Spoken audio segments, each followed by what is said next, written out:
So let's get started. If you guys have your Bibles or a smartphone, go ahead and open up into the book of John. And we're going to be checking out John chapter 4 today. And Janice or whoever's back there, if you mind putting that up on the screen, that'd be great. Awesome.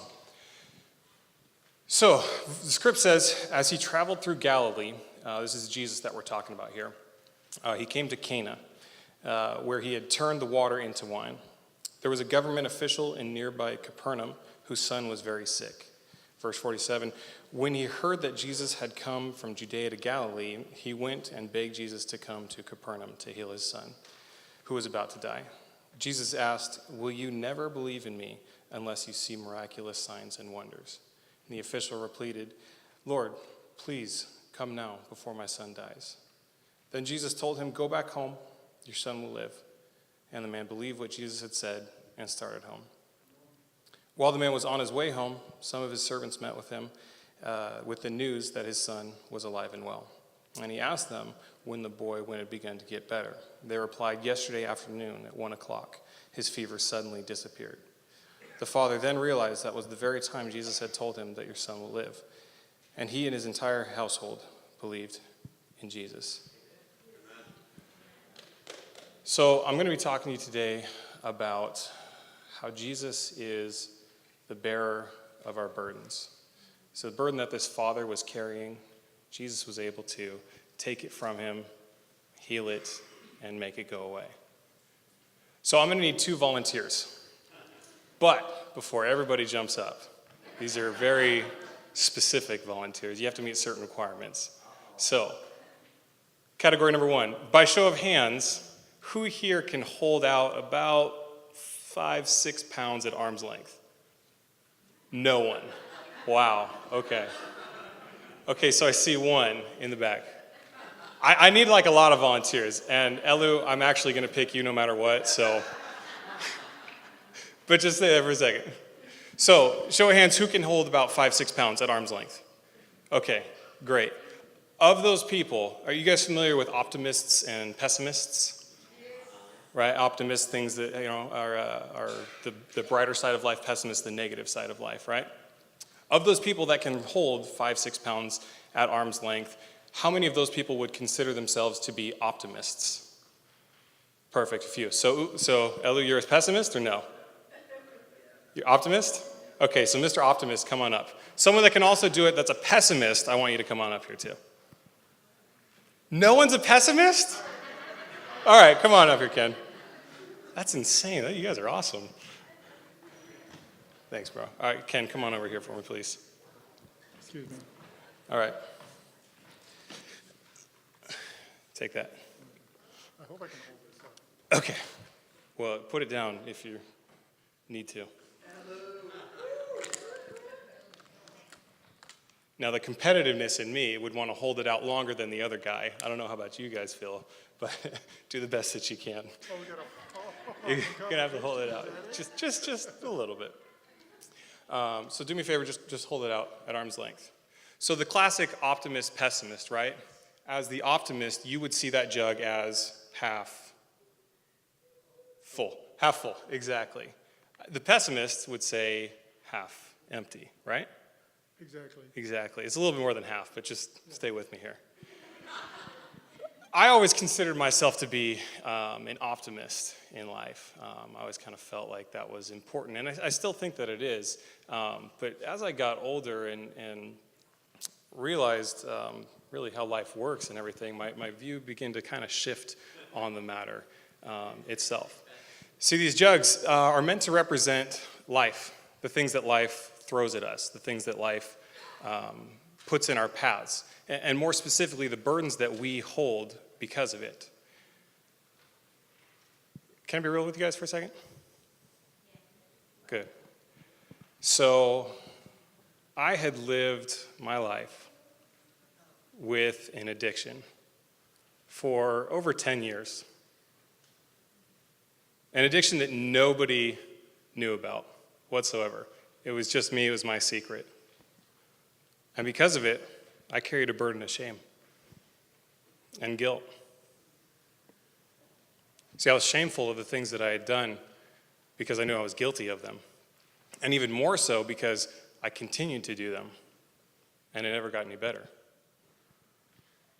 See, some of us, when life throws things at us, whether it be an addiction or financial struggles or pain or uncertainty, we hold on to that burden. And here's the crazy thing. I don't care how weak you think you are or how strong you think you are. Whether that burden is 5 pounds or 500 pounds. If I asked you to hold that there for an hour, that 5-pound weight, could you do it? No, you couldn't. I'm struggling right now. You guys can go ahead and put him down. It's okay. Thank you. Thank you. You didn't see me switch hands. No, not at all. Not at all. See, Remember, I was 74. He's a young guy, so. you did fantastic, Ken. Elu is how I saw myself as a younger man. I saw myself as big and strong, and this burden that I had, I could carry it because I was an optimist. It was only half full. Things could always be worse. You know, there are worse things going on in other people's lives than my own. And I could do this. I could handle this. I could take on this addiction, and I could beat it by myself. See, I remember going to different youth events and conferences, and I would be there, and I would be just touched by God. They'd have amazing worship. They'd have amazing speakers and communicators, and man, they always just seemed to say the right thing to me, right? And I remember leaving there feeling like, yes, this is the time. This is when everything changes for me. This is when my life starts going in the direction that I want it to go in. And man, without fail, that encounter that I had there, it just stayed there. And it only lasts for so long. And time again, I would go back into my old ways. And, you know, the shame would come back even worse this next time because I thought that was it. You know, I'd seen other people's testimonies and their speeches about how, man, I had this drug addiction for, 15 years, and I got touched by the Lord one night, and all of a sudden it was gone. I had no more desires for those things, and man, the Lord just totally healed me. And I'm sitting at home like, God, why isn't that happening for me? You did it for them. Why not for me? And I never understood. So my hope is today that by the time you leave here, I can give you a couple ways of how to take that thing that you're holding on to, whether it's an addiction, whether it's unforgiveness, whether it's financial stress. Maybe you're like the dad here and you've got a sick child or your health is in jeopardy. I want to teach you how to transfer that over to Jesus and call upon his name. See, in Matthew 11, verse 28 through 30, Jesus says, "Come to me, all who are weary. All who are weary and carry heavy burdens, and I will give you rest. Take my yoke upon you, let me teach you, because I am humble and gentle at heart, and you will find rest for your souls. For my yoke is easy to bear, and the burden I give you is light." You guys can go ahead and sit down now. You're good. Thank you. Give him a round of applause. Thank you, guys.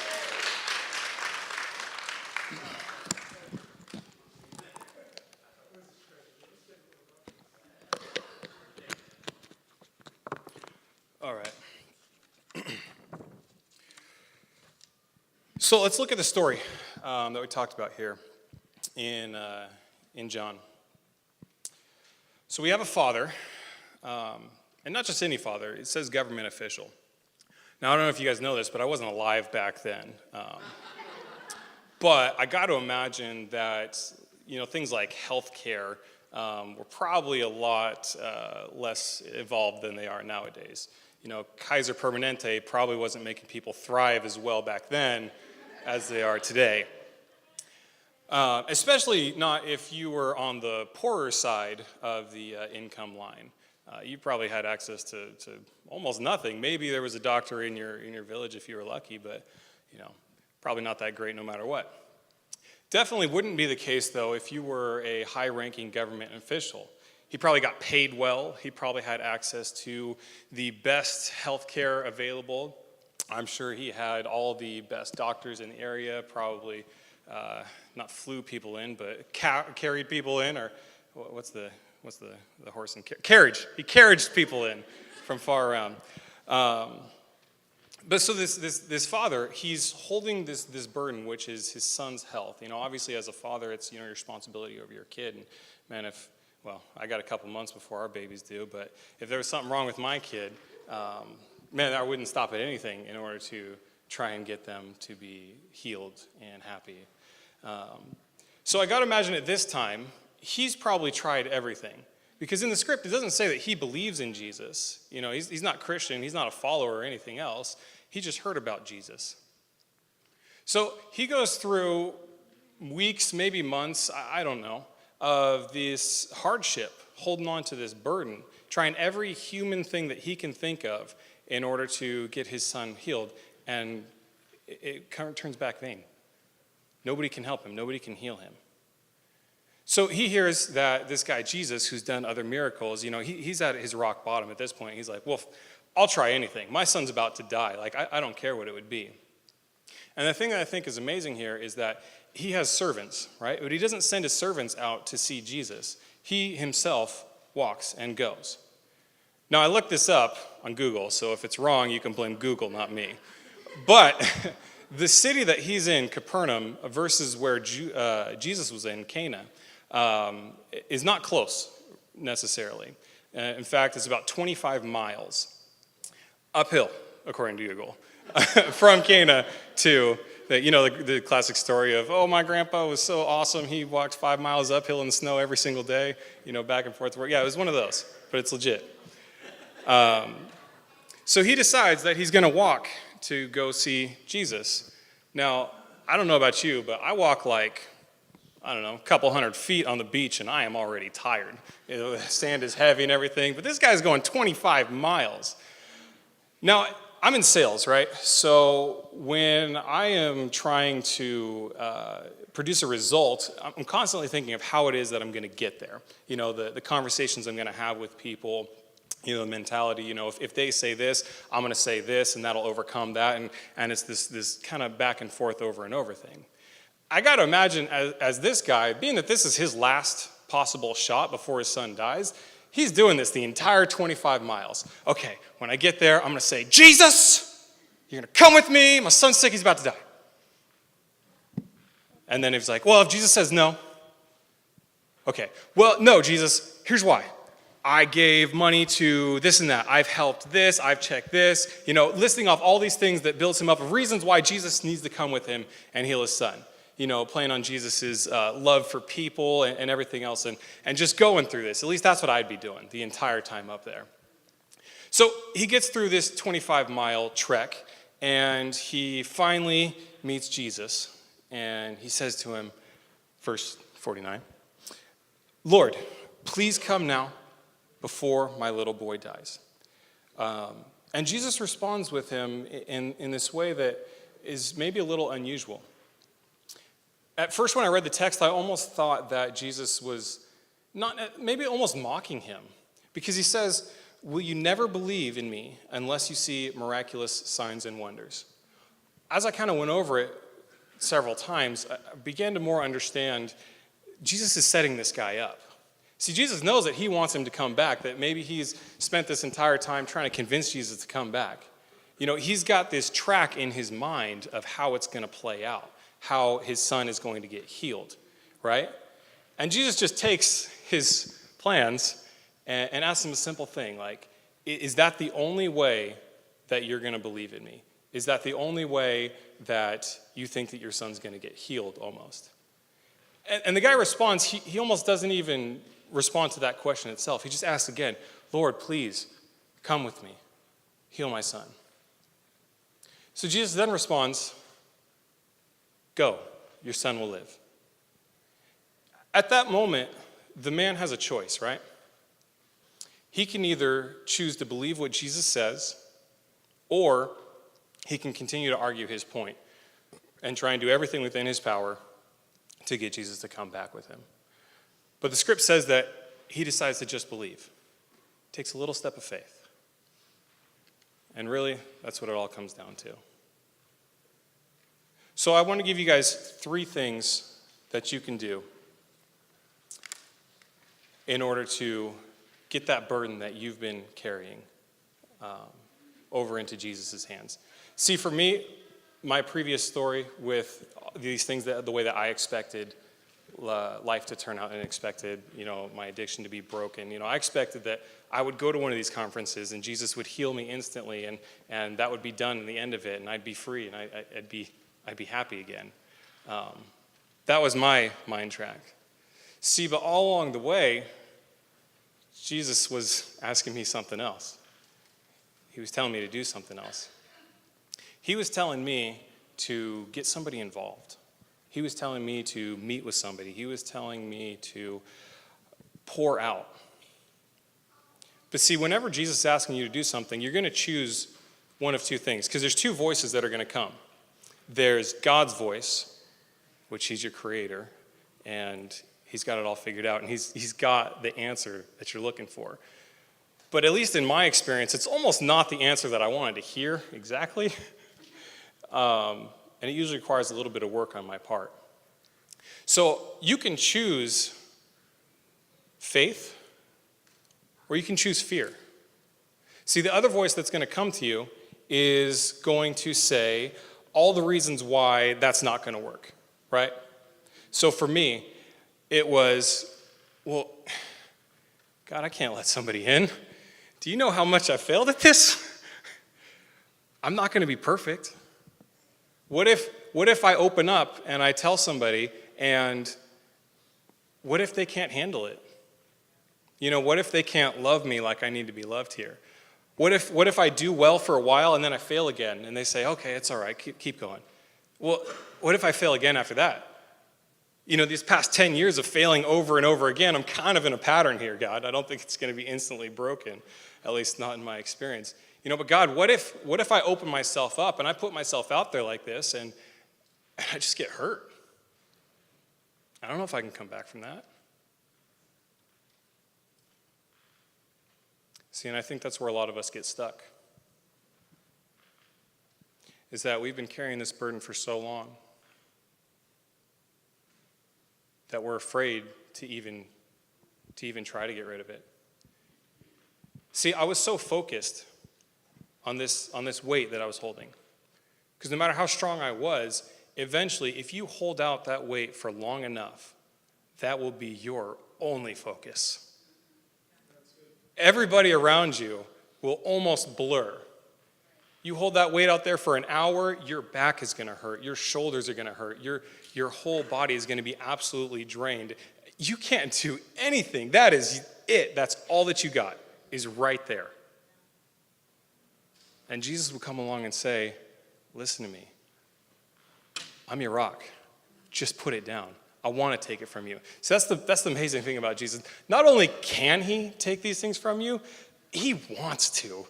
He hates to see you holding these burdens. He hates to see you beaten down and not happy and stressed out. And you guys are his creation. You guys are his love. You guys are his joy, his passion. He wants to give you the best life that you can possibly imagine. But you have to choose faith over fear. So the first thing that I want you guys to do, if you're taking notes, you can write this down. I want you guys to acknowledge your lack of knowledge. So what do I mean by that? So in the script, the story, the father is come to a point where he understands that he's done. Like, he's got nothing else to give. He doesn't know how this is going to get fixed. He's tried everything that he can think of, and that's basically it. So he acknowledges this situation and understands that I got to try something else. I got to go to Jesus. He's my last hope. And that's what you guys have to do too. So these can be little things. These can be really big things.